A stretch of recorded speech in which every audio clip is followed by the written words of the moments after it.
Ravi de vous retrouver toujours en direct du Salon des maires et des collectivités locales. Nous sommes, comme vous le voyez, sur le stand de l'Union des entreprises de proximité et toujours bien sûr en direct sur U2P TV. On va continuer notre série de débats avec 3 nouveaux invités. Bonjour messieurs. On va commencer avec vous, Christian Martin, puisque les téléspectateurs vous ont vu il y a quelques minutes sur U2P TV. Vous êtes boulanger, vice-président de la Confédération nationale de la boulangerie-pâtisserie française et vous représentez également la CGAD.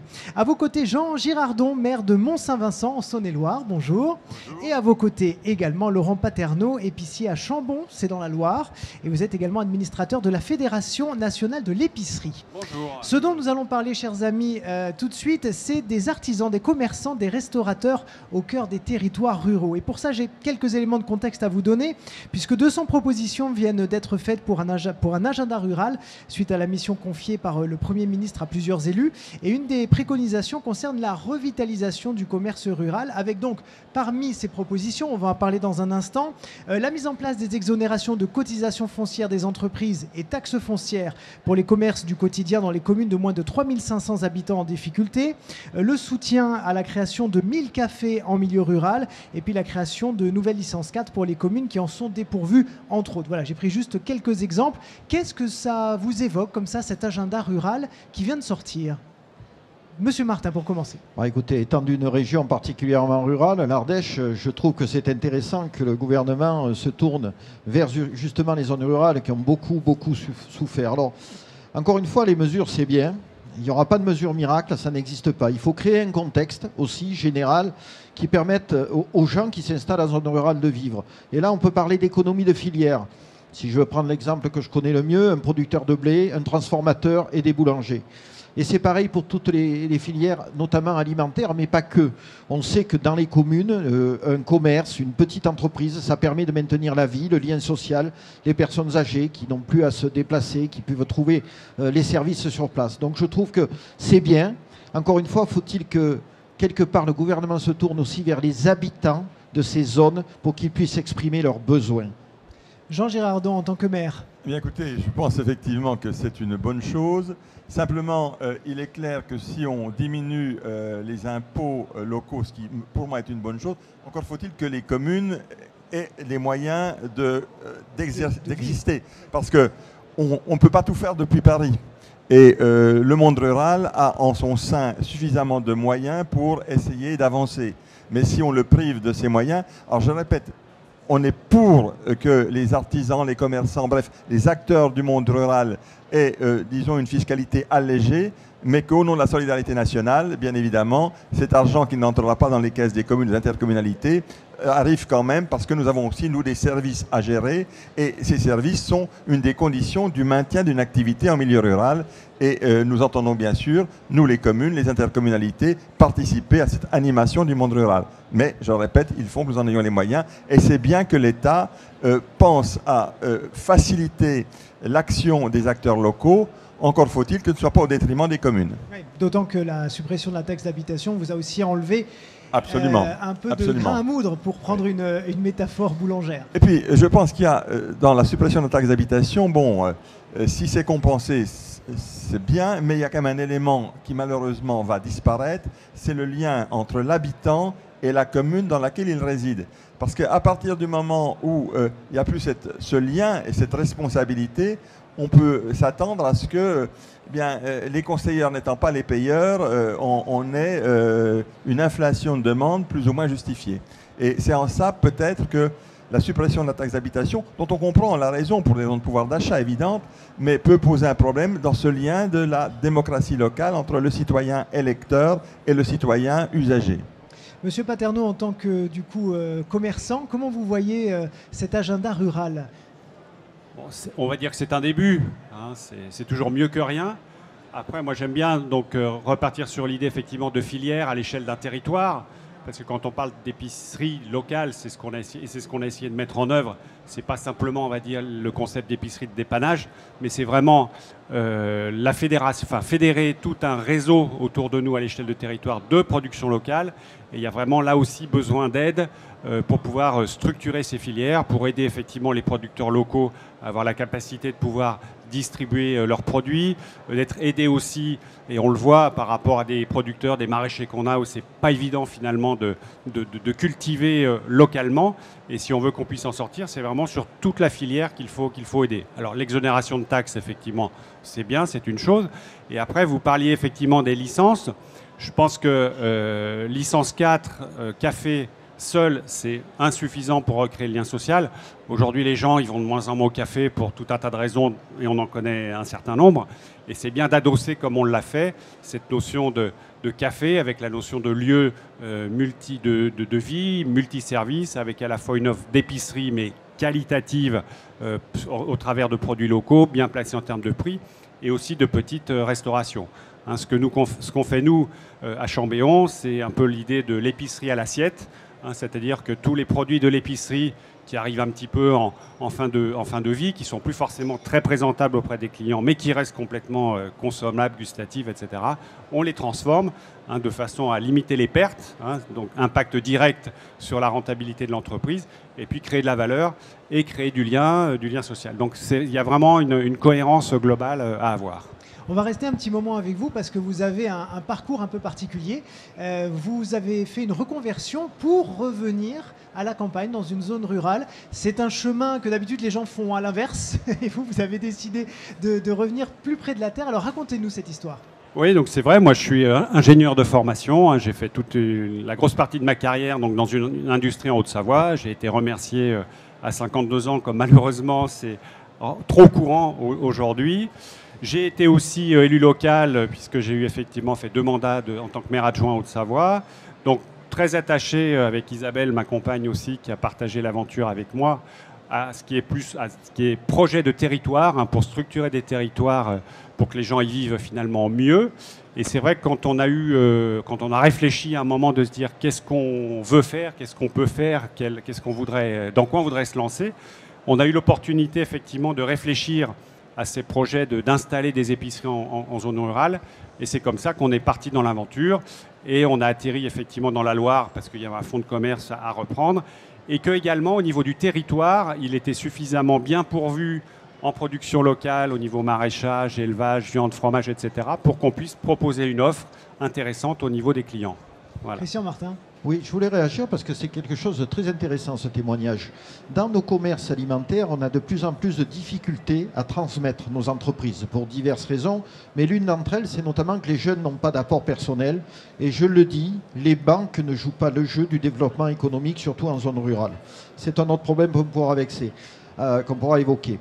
Depuis quelques années, je dirais 10-15 ans, on voit apparaître des gens qui sont en reconversion, qui ont décidé de changer de vie de tout au tout. Et je vais vous dire, on n'a pas forcément prêté trop attention au départ à ces gens-là en se disant mais ils ne connaissent pas ce que c'est que la vie d'entreprise, etc., etc. Alors, on a eu tout faux, parce que pour ce qui me concerne dans mon département, y compris dans ma profession, les 3/4 des gens font des réussites exemplaires. Pourquoi ? Parce que, étant d'une charrette sociale, ils ont souvent un petit pécule qui leur permet d'avoir l'apport pour amorcer la reprise d'entreprise. Souvent, les couples sont stables. Il n'y a plus la problématique des enfants qui génèrent des problématiques. C'est comme ça. Pas pour ça qu'il ne faut pas en avoir. Et puis surtout, ils ont une vision de gestionnaire. Donc c'est bien, on parle de l'amont et de l'aval, il y a la réflexion du début à la fin. Alors qu'un petit jeune, il se fera souvent prendre par un fournisseur de matériel, de matières premières, et qu'il mettra un petit peu au pli et sous sa coupe. Là, je trouve que c'est un public vraiment très intéressant pour les zones rurales. Monsieur Paterno, comment vous avez été reçu là-bas et comment votre initiative a été perçue ? Alors déjà très bien reçu par les élus, je crois Madame le maire de Chambéon, elle est là, donc nous a vraiment accueillis avec grand plaisir. Vous dites ça parce qu'elle est présente. Non, mais je l'aurais dit aussi si elle n'était pas là. Et je la remercie encore de son soutien. Quand je dis soutien, c'est pas simplement soutien pour lancer la mécanique, elle nous a aidés au niveau de l'accessibilité, etc., mais aussi au quotidien, et là je la salue, et un certain nombre de personnes de son équipe, de venir tous les jours dans l'épicerie. Ça, c'est toujours, je dirais, stimulant, et puis ça donne aussi un peu de sens quand même au quotidien de se dire, les élus nous suivent, et ils ne sont pas là que... on a trop souvent des élus qui blablatent et puis qui derrière font rien dans les gestes. Là, c'est vraiment une action, et c'est important d'avoir le soutien des élus. Après, effectivement, au niveau de la population locale, là, on a eu des surprises. C'est vrai qu'on s'imaginait avoir plus de soutien de la part des personnes âgées, plus de soutien des catégories de familles, de jeunes parents avec enfants. Et c'est vrai que ça n'a pas été forcément le public qui est venu plus spontanément. Alors je ne sais pas si c'est propre au territoire où nous sommes, mais c'est vrai que les anciens, c'est plus difficile à les faire changer d'habitude. Il y a aussi un petit peu la méfiance par rapport à la nouveauté, par rapport au nouveau qui arrive, surtout qu'il n'est pas du village. Donc c'est vrai qu'on a dû faire face un petit peu à tout ça. Donc après, c'est vraiment un travail du quotidien. Il faut instaurer un climat de confiance. Il faut être en capacité aussi d'adapter l'offre.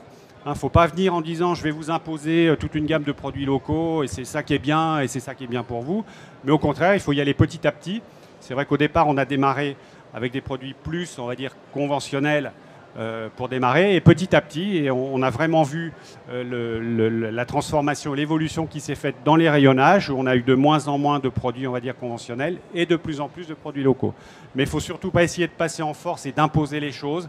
Il faut vraiment que les gens y viennent, ils trouvent de l'intérêt, ils trouvent des gens en face d'eux pour les conseiller. Hein, tout le travail sur les produits bruts, on a fait redécouvrir tout un tas de produits, des panais, des légumes anciens, etc., que les gens ne connaissaient pas, ne savaient pas cuisiner.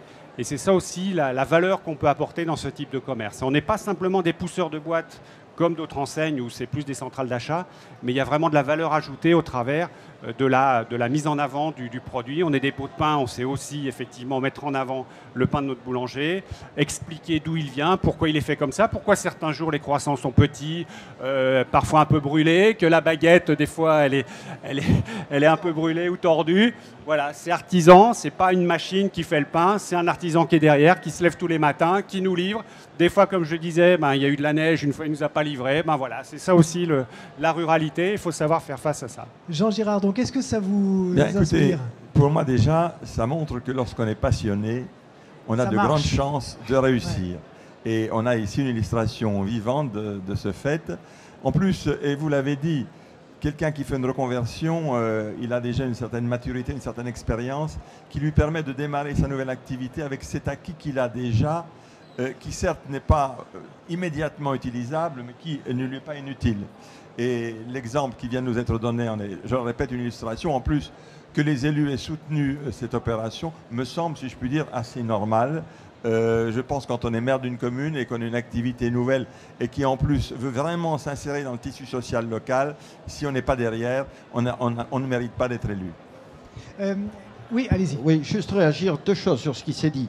D'abord que dans nos zones rurales, les élus, les maires, j'ai écouté ce que vous disiez tout à l'heure, pour nous, c'est l'élu le plus proche du citoyen. D'accord, c'est le premier interlocuteur. Et dans les petites communes, ils ont vraiment du mérite. C'est souvent un sacerdoce parce qu'ils gèrent des problèmes le dimanche, les jours de fête. Je ne sais pas à vous que je vais l'apprendre, mesdames. Hein. Et puis ensuite, sur les gens qui s'installent, il existe quand même des outils pour vous aider, vous élus, que ce soit les chambres de métier, les chambres de commerce, mais également les organisations professionnelles. Nous sommes tous structurés dans les métiers de l'alimentation et au-delà au sein de l'UDP, en organisation professionnelle pour apporter un soutien administratif, un soutien, j'allais dire, face aux administrations qui quelquefois sont un petit peu tatillonnes en matière d'installation et notamment dans l'alimentaire. Donc voilà, on est là pour aider ces gens-là et vous aider aussi en tant qu'élu à revitaliser vos communes. On y est très attaché, c'est la vie dans nos campagnes. Monsieur Girardon, vous êtes dans une commune, vous, de 300 habitants en Saône-et-Loire. La concurrence, c'est peut-être pas ce qui vous préoccupe le plus, du coup. Ah non, c'est vrai. Sur ce plan-là... vous êtes plutôt tranquille. On est tranquille, mais je dirais même que c'est même un peu inquiétant qu'il n'y en ait pas plus parce que c'est un combat de tous les jours pour maintenir ce qui existe. Hein. Et ça, croyez bien que je préférerais effectivement avoir plusieurs boulangeries, plusieurs épiceries, plusieurs commerces de même nature plutôt que de me bagarrer pour maintenir... Mettez bien le micro devant vous. Pour maintenir celui qui reste. Et c'est, je le répète... Dans bon nombre de petites communes, il faut qu'on invente. Moi, je vais vous donner l'exemple de ma commune. Quand le dernier épicier a fermé, le dernier boulanger a fermé, que le bureau de poste allait fermer, on s'est arrangé avec la poste, on a créé une agence postale communale, mais aujourd'hui, cette agence postale communale, elle fait épicerie. Au départ, elle faisait épicerie sèche. mais on s'est équipé. Elle distribue des produits frais avec la chaîne du froid. On a bien sûr des pots de pain, journaux, etc. Et ça permet en particulier aux personnes âgées qui sont captives de continuer de vivre normalement dans le village. Christian Martin, la concurrence dans la boulangerie, c'est le quotidien, puisqu'il y a beaucoup de boulangers, parfois même à 2 pâtés de maison. Mais en revanche, dans les zones rurales, le boulanger a une importance tellement centrale. Alors, le boulanger, c'est du lien social, c'est la vie.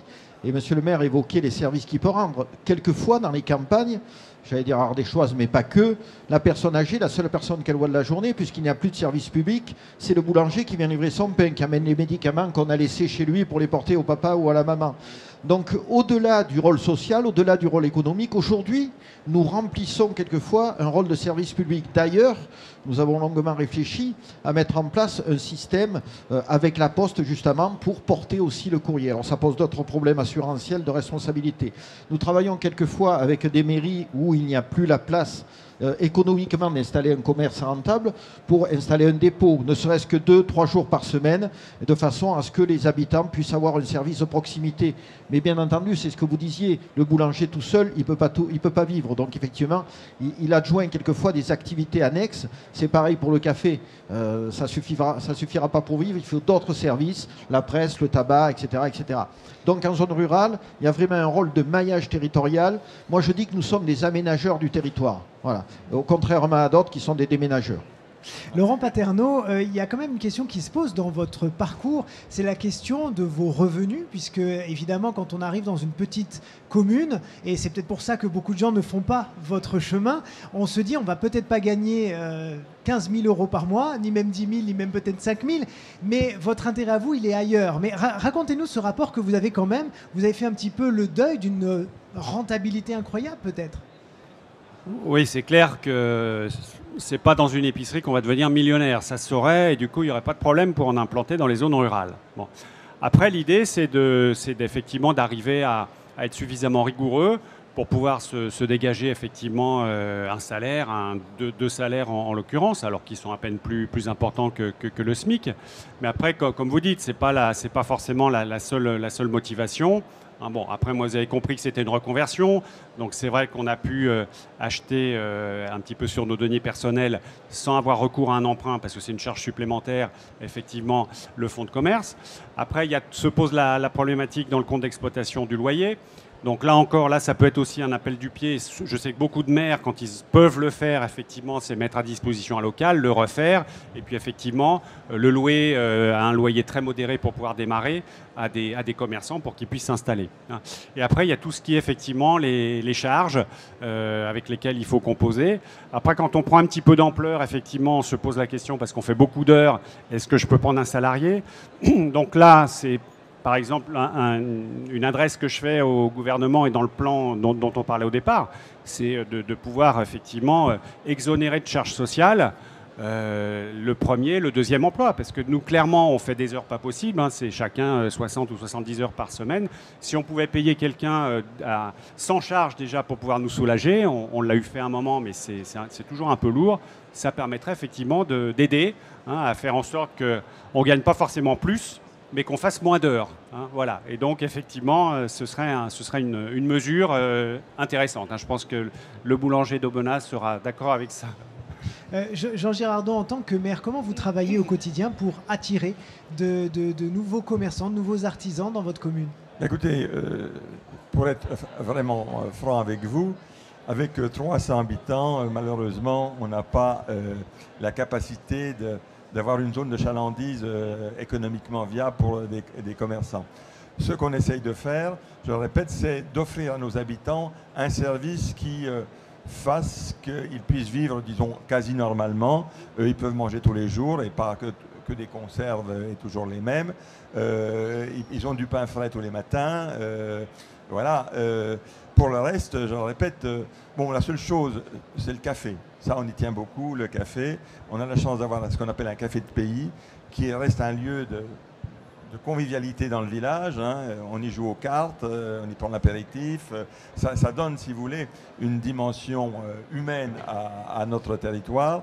Et je pense que l'opération 1000 cafés est en soi quelque chose d'important et il faut souhaiter que ça marche parce que le vivre ensemble, ça passe aussi par ces lieux de convivialité que sont les cafés qui ont été quelque peu éclipsés par l'éclosion des salles des fêtes. On n'a pas mesuré quand on a fait ça, ce mouvement dans les années 80-90, chaque commune a voulu avoir sa salle des fêtes, mais en même temps, par là, on risquait de vider le café. Et maintenant, on redécouvre les vertus du café, parce que la salle des fêtes, elle est fermée quand même. Puis elle est un peu impersonnelle aussi. Oui, tout à fait. Alors que le café, bien, il y a le cafetier, la cafetière. Enfin, il y a l'odeur, il y a toute une ambiance, beaucoup de choses. Et ça, je pense qu'il faut qu'on le retrouve, notamment dans nos communes rurales. Est-ce que les collectivités jouent assez le jeu dans cette repopulation, je dirais, revitalisation des centres-villes des centres-bourgs, du coup, puisqu'on parle de la ruralité? Alors, il y a une chose qui a quand même évolué, mais les maires ne sont pas forcément responsables. Ils ont là aussi subi une réglementation qui a évolué pas dans le bon sens. C'est la fourniture des collectivités locales, que ce soit les écoles, les EHPAD. Oui, les on a tout perdu en quelques années, sous le joug de la réglementation européenne qui nous imposait des conditions que nous ne pouvons pas remplir de toute façon. Et puis sur la notion de prix, là aussi, on a oublié l'économie circulaire. On a dit aux gens qui fournissaient une école, il faut que tu fasses des prix bas, des prix bas. Au bout d'un moment, c'est plus rentable, c'est plus faisable. Donc on s'est tourné vers des centrales qui produisent à Tataouine et qui livrent ça tous les jours. Aujourd'hui, on voit bien que le chemin inverse est en train de se faire. Dans des communes aux alentours d'Aubenas, il y a un repas par semaine qui est produit par les producteurs locaux, y compris le boulanger. Donc petit à petit, on essaie de regagner ces marchés-là. Et encore une fois, ce n'est pas facile pour les maires parce qu'il y a une notion de coût, de fiscalité qui est en train de se réduire pour eux. Voilà, donc on essaie de travailler là-dessus et c'est important. Si on retrouve la fourniture de tous ces établissements et de ces collectivités locales, on a déjà une partie de notre chiffre d'affaires qui est assurée à l'année. Et c'est très important. Et pour conclure cette table ronde, si je reprends le thème de cette discussion, artisans, commerçants, restaurateurs au cœur des territoires ruraux, possible mais compliqué, on peut résumer ça comme ça? Alors, possible, oui, compliqué, oui. Et après, je crois que ce qu'il faut absolument, c'est que le commerçant, l'artisan, il ne soit pas seul. Hein, et c'est là où je pense que les unions telles que l'UDP, telles que le CGAD, telles que le FNDE, donc pour les épiciers, ont vraiment un rôle à jouer. C'est là-dedans aussi que moi, à titre personnel et avec Isabelle, on va pouvoir s'engager pour aider justement chacun les épiciers indépendants à se structurer, à ne pas être seul, à apporter effectivement des bouquets de services. Et là, si on peut aussi demander des choses à l'État, c'est le moment de demander. C'est peut-être aussi d'apporter du soutien, et quand je dis soutien, c'est aussi financier, hein, pour pouvoir faire en sorte que ces unions, ces fédérations soient un peu plus fortes pour pouvoir davantage aider chacun de leurs adhérents. Parce que si on compte que sur les cotisations, hein, une cotisation de 50 ou 60 balles, et le petit épicier indépendant, il n'ira pas mettre plus, on ne fait pas grand-chose. Par contre, si effectivement on arrive à avoir des dotations un peu plus importantes, là on pourra vraiment structurer des choses et relayer, parce que décréter effectivement 1000 licences, c'est très bien, licence 4 c'est bien, mais derrière il faut aussi accompagner tout ça de façon concrète sur le territoire, il faut aider les gens à s'installer, à développer, et ça ils ne le feront pas tout seuls non plus. Monsieur le maire, le mot de la fin. Bien, écoutez, moi je pense que cette table ronde montre, en particulier les exemples qui nous ont été donnés, que le monde rural s'en est fini de cette période où on disait c'est l'exode, c'est la fatalité, c'est le déclin. Je crois que le monde rural, il a dans son sein tous les éléments qui lui permettront de renaître, parce que c'est ce que souhaitent finalement nos compatriotes, ceux qui y vivent en permanence, puis ceux qui viennent quelque temps nous visiter, qui sont bien contents de se retrouver ce contact avec la nature que le milieu urbain ne leur offre plus suffisamment aujourd'hui. Christian Martin. Oui, parce qu'au-delà de l'activité, au-delà du revenu, et vous l'exposez très bien, il y a aussi une qualité de vie que vous avez retrouvée, sans doute, le plaisir d'être ensemble, de réussir, de créer, d'avancer. Et puis à cœur vaillant, rien d'impossible. Donc vous disiez tout à l'heure, monsieur le maire, qu'il faut avoir de la passion dans nos métiers. On l'a. Effectivement, il faut que l'État ne casse pas cette passion, ne casse pas cet élan, mais l'accompagne pour permettre de retrouver ce qu'on a connu. Il n'y a aucune raison. Tout le monde a envie de partir de ces centres urbains où on ne respire plus, où on ne se parle plus, où on est plongé dans nos smartphones, et de retrouver un peu de qualité de vie. Et la campagne, on fera encore ça pour de longues années. Merci à tous les trois d'avoir été avec nous et merci à vous de nous avoir suivis. Nous sommes évidemment en direct sur UDP TV encore jusqu'à demain soir, puisque le Salon des maires continue, et puis on se retrouve un peu plus tard dans l'après-midi ou sinon demain. À bientôt.